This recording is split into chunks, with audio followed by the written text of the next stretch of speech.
The suicide bomber hit the military bus at the entrance of the Marshal Fahim Military Academy.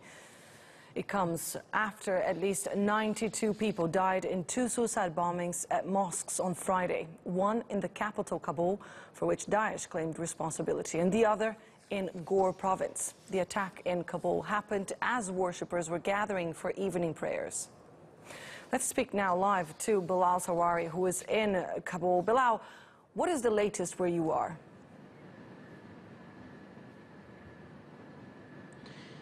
According to the Ministry of Defense spokesman General Dawlat Waziri, at least 15 cadets are killed, at least 4 of them are wounded, but multiple sources within the Ministry of Defense fear that those numbers of casualties and fatalities are high. You're talking about a huge loss for a country that's struggling for leadership. So the fact that these cadets would have been chosen from various provinces would have meant that they were the cream of the crop, and Afghanistan's national security forces rely on these cadets to fight corruption, to bring fresh energy and leadership into the Afghan national security forces. This is very much the St. Harris built by the British government here in Kabul. But this is also the third deadly attack in the last 24 hours, and it's the 7th deadly attack this week already, and the Afghan government is simply powerless to prevent these attacks from happening, the second in Kabul in the last 24 hours.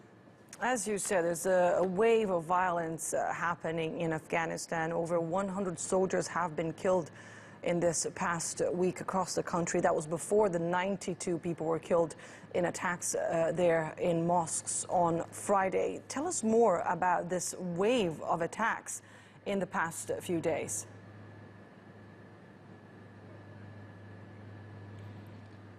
What you're seeing, that urban centers, cities are now becoming another front line.